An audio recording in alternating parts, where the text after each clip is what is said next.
120 days. That's all Jimmy Haslam is giving himself to save the Cleveland Browns from complete organizational collapse. Not a year, not 2 seasons, 120 days to find the right head coach, nail free agency, crush the draft with 10 picks, including 2 first-rounders, and solve the quarterback nightmare that has haunted this franchise for decades.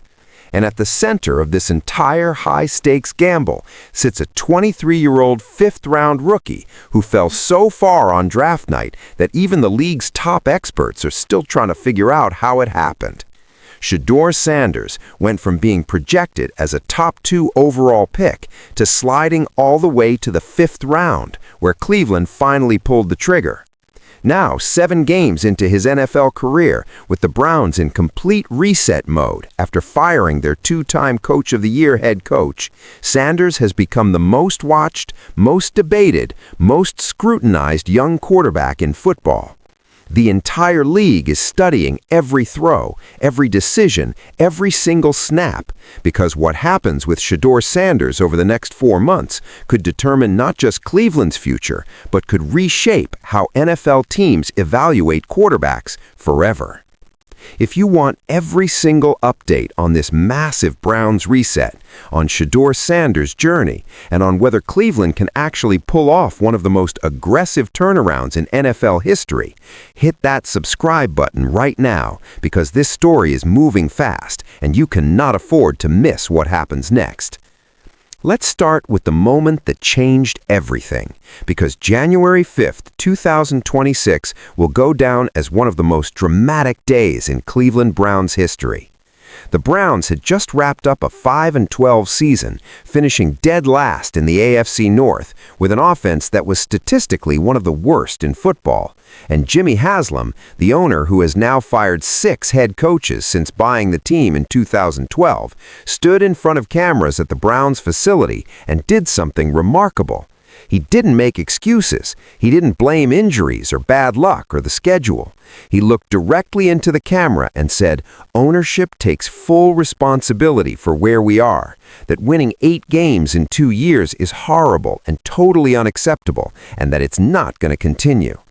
Then he dropped the bombshell that has every team in the NFL paying attention. The next 120 days are crucial for this organization. We've got to find the right head coach. We've got to be efficient in free agency. We have 10 draft picks, including 2 number 1s. We have 4 picks in the top 3 rounds.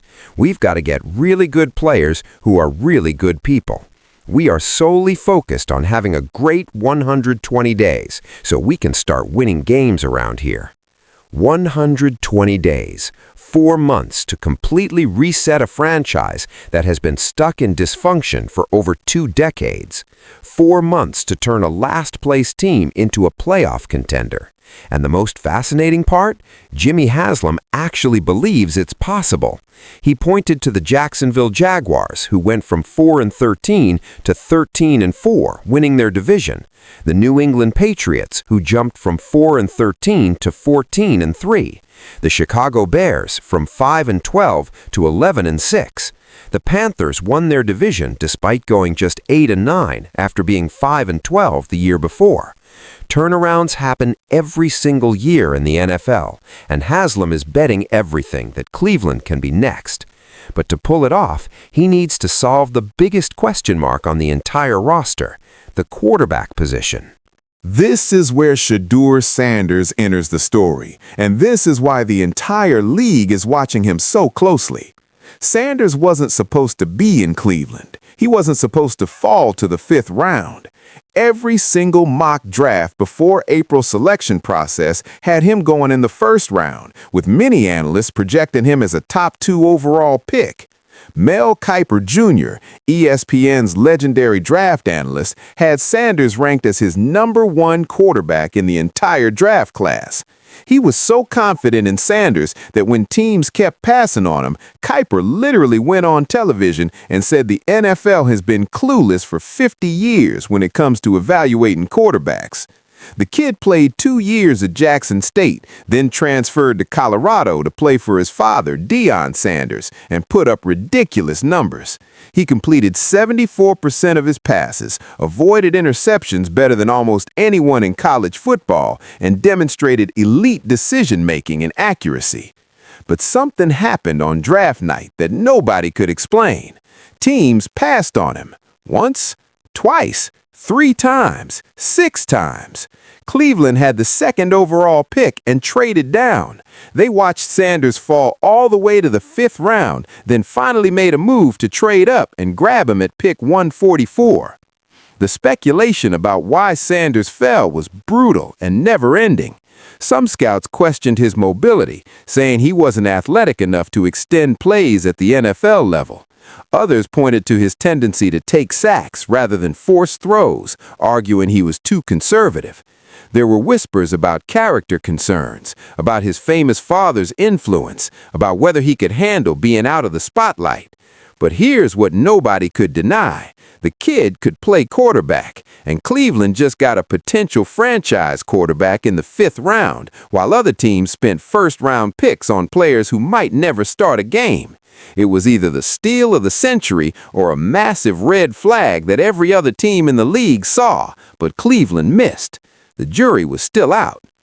Fast forward to November 2025, and Shedeur Sanders got his shot. Dillon Gabriel, the 3rd-round rookie who started the season as Cleveland's quarterback, got injured during a game against Baltimore. Sanders came in for the second half, completed 4 of 16 passes for 47 yards and an interception, and looked completely overwhelmed. It was ugly. Fans were panicking. Critics were celebrating. The narrative was already forming that Sanders fell for a reason, and Cleveland had made a massive mistake. But then something changed. Kevin Stefanski, the head coach who was already on thin ice after 2 straight losing seasons, made a decision that would define the rest of Cleveland's year. He named Sanders the starter going forward. No more Dillon Gabriel, no more waiting. Sanders was getting thrown into the fire whether he was ready or not, and the Browns were about to find out exactly what they had. Over the next 7 games, Shedeur Sanders went 3-4 as a starter, completing 56.6% of his passes for 1,400 yards, 7 touchdowns, and 10 interceptions. On paper, those numbers look mediocre at best. The touchdown-to-interception ratio was terrible. The completion percentage was below league average. The record was losing. But if you actually watched the games, if you studied the film and understood the context of what Sanders was dealing with, you saw something completely different. You saw a rookie quarterback with 0 training camp reps, who never practiced with the first-team offense, who was thrown onto the field in brutal weather conditions with one of the worst receiving corps in football, an offensive line that was constantly injured, and a coaching staff that was being evaluated for termination. And despite all of that chaos, Sanders showed flashes of brilliance that had scouts from other teams taking notes. In his very first NFL start against the Las Vegas Raiders, Sanders threw a 52-yard laser beam that had his own teammates stopping mid-route just to watch the ball fly. It was the kind of throw that only elite quarterbacks can make, threading a needle downfield with perfect touch and timing. In the season finale against Cincinnati, with the game on the line and the Browns needing a win to avoid complete embarrassment, Sanders led a game-winning drive that ended with a 49-yard field goal as time expired. It was clutch. It was composed. It was exactly what you want to see from a young quarterback under pressure. And that's why Mel Kiper Jr. went on his podcast after the season ended and said, "I don't know what else the kid needs to do." Really, when you look at what Shedeur did this year, not having any training camp, never with the ones, to be thrown out there, playing in brutal weather conditions, if you're going to tell me you weren't impressed with the rookie year of Shedeur Sanders, I would say you weren't watching the same game I was. That endorsement matters because Kiper has been evaluating quarterbacks for decades, and he rarely goes this hard defending a player who just threw more interceptions than touchdowns. But he saw something in Sanders that the stats don't capture: poise, processing speed, accuracy on intermediate throws, the ability to make every throw required at the NFL level, and most importantly, the mental toughness to keep fighting even when everything around him was falling apart. That's the kind of quarterback who can be developed into a franchise player with the right coaching and the right supporting cast. The question is whether Andrew Berry and Jimmy Haslam believe it. Andrew Berry is the general manager who survived when Kevin Stefanski got fired, and that decision has created massive controversy in Cleveland. Berry is the one who made the Deshaun Watson trade that has haunted this franchise for 3 years. He gave up 3 first-round picks and a fully guaranteed $230 million contract for a quarterback who played just 12 games over 2 seasons before tearing his Achilles. Watson didn't play a single snap in 2025 while rehabbing, and even when he was on the field before the injury, he looked like a shell of the player he used to be. That trade destroyed Cleveland's cap space, limited their draft capital, and created a mess that Berry is still trying to clean up. So why did Jimmy Haslam keep Berry and fire Stefanski? The answer comes down to the 2025 draft class and what Berry did to set up this reset. In April 2025, the Browns had the 2nd overall pick. Berry could have stayed there and taken a quarterback like Fernando Mendoza or Dante Moore, the top prospects in that draft class. Instead, he made a gutsy move. He traded down to 5th overall with the Jacksonville Jaguars, picking up an extra first-round pick in 2026 and a second-rounder in 2025. Then he used those picks to build what Jimmy Haslam called a cornerstone draft class. Mason Graham, the defensive tackle who became an immediate starter. Quinshawn Judkins, the running back who rushed for over 1,000 yards as a rookie. Carson Schwedinger, the linebacker who might win Defensive Rookie of the Year. Harold Fannin Jr., the tight end who led the team in receiving. And in the 3rd round, Dillon Gabriel. Then in the 5th round, Shedeur Sanders. Berry turned one draft pick into multiple impact players, added Jacksonville's first-rounder for 2026, and positioned Cleveland to have 10 total picks, including 2 in the first round for this upcoming draft. That's why he kept his job. Haslam looked at what Berry did in the draft, looked at the moves he made signing Malik Collins in free agency and trading for cornerback Tyson Campbell mid-season, and decided that Berry had earned one more chance to get this right. But here's the problem that has everyone in Cleveland on edge. Berry is now in complete control of the coaching search, and his track record with head coaches isn't exactly inspiring. He hired Kevin Stefanski, who just got fired. Before that, the Browns had Freddie Kitchens for one disastrous season. The franchise has had 11 different head coaches since 1999, which is insane turnover that speaks to organizational dysfunction at every level. So when Berry says he's going to find an outstanding new head coach and leader for this football team, Browns fans are understandably skeptical. They've heard this before, they've watched this movie, and it always ends the same way, with losing seasons, wasted draft picks, and another reset that sets the franchise back another 3 years. This is where the Shedeur Sanders situation becomes absolutely critical, because whoever Cleveland hires as head coach has to believe in Sanders or be willing to work with him as the starting quarterback. And according to reports from CBS Sports insider Jonathan Jones, the Browns are preparing for Sanders to be their 2026 starter. Not Deshaun Watson, who's still on the roster but isn't expected to be in the starting mix. Not Dillon Gabriel, who lost his job and hasn't shown enough to win it back. Shedeur Sanders. The 5th-round rookie is being positioned as Cleveland's franchise quarterback going forward, and that creates a fascinating dynamic in the coaching search. Any coach who comes to Cleveland has to be on board with that plan, has to be willing to develop Sanders and build the offense around his strengths, or they're not getting the job. That's a huge constraint that could limit Cleveland's options and make it harder to attract top-tier coaching candidates. Jimmy Haslam was asked directly whether he thinks the roster is good enough to win more games, and he said, "Yeah, I think it was good enough to win more games." That's a critical statement because it tells you how ownership views this situation. They don't think they need to blow up the entire roster and start from scratch. They believe the core is there, especially on defense, where Jim Schwartz has built one of the best units in football. Myles Garrett just broke the NFL single-season sack record with 23 sacks. The defense ranked 4th in total yards allowed, despite the offense constantly putting them in terrible situations. Cleveland has elite talent on that side of the ball, and Haslam wants to build around it while fixing the offense.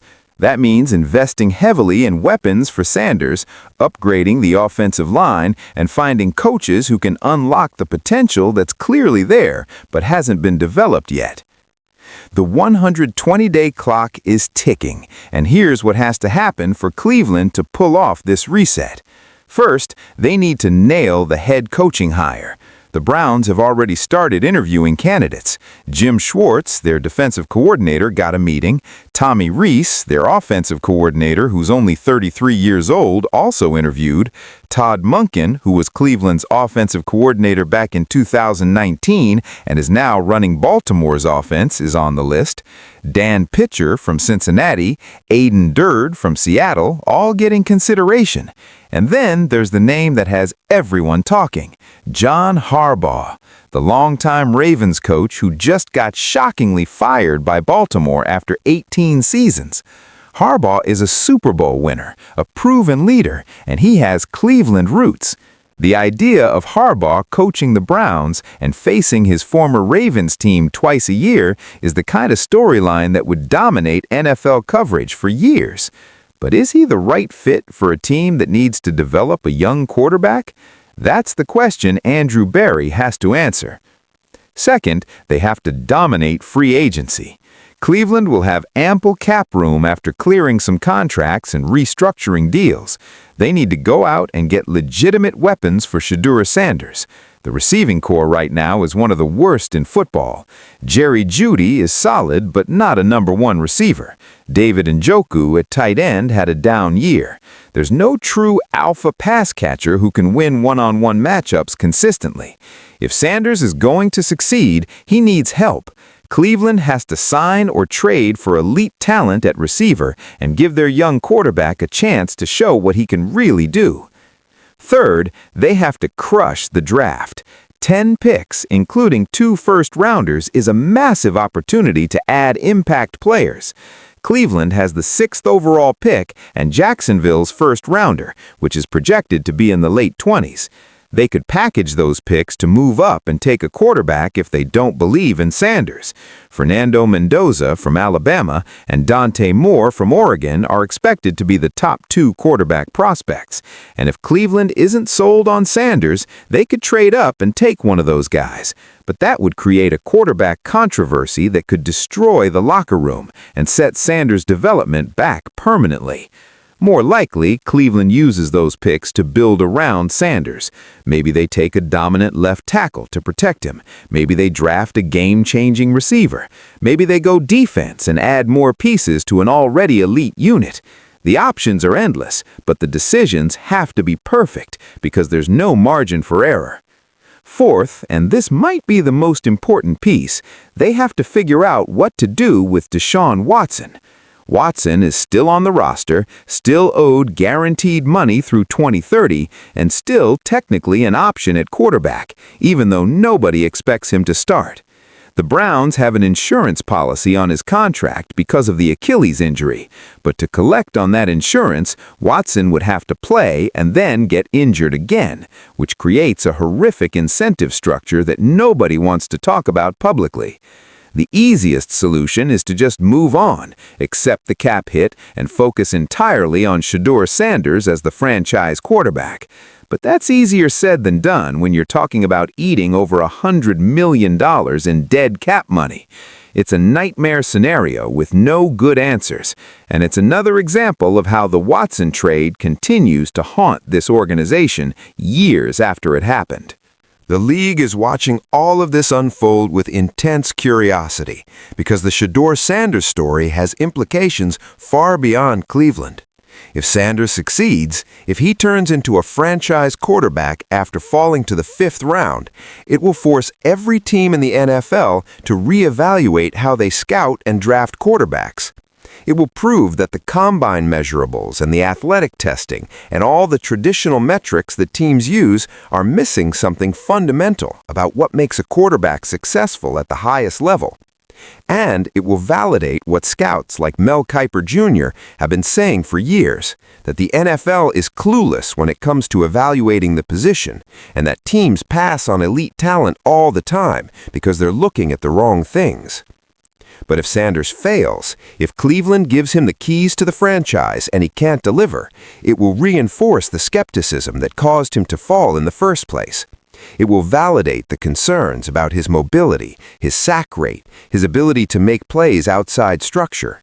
And it will become another cautionary tale about reaching for quarterbacks based on college production and arm talent without having the full picture of whether they can actually play at the NFL level.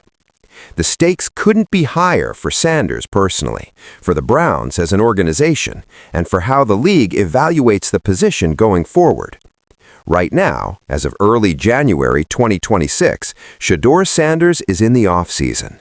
He's spending time with his brother Shiloh, working out, studying film, and preparing for whatever comes next.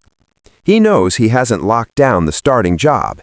Andrew Berry made it very clear in his press conference that he can't sit here and tell you whether the solution for the starter in 2026 is internal or external, that they're going to do their work on the quarterback market because it's too important of a position. That means Sanders is going to have competition, whether it's a veteran free agent like Daniel Jones or Malik Willis, or a rookie drafted in the first round, or even Deshaun Watson making an unexpected comeback. Sanders is going to have to earn the job in training camp. Nothing is guaranteed. Nothing is handed to him. He's going to have to prove he's the guy. But here's what gives Sanders a real shot. The new head coach, whoever it ends up being, is going to have significant input on the quarterback decision. And if that coach watches the film from Sanders' 7 starts and sees the same things that Mel Kiper Jr. sees, the same things that other evaluators around the league are noticing, there's a very real chance that coach becomes Sanders' biggest advocate, especially if the coach is someone like Tommy Rees, the offensive coordinator who's already worked with Sanders every single day and knows his strengths and weaknesses better than anyone. If Rees gets the head coaching job, which is a legitimate possibility, Sanders is going to be the guy, no question.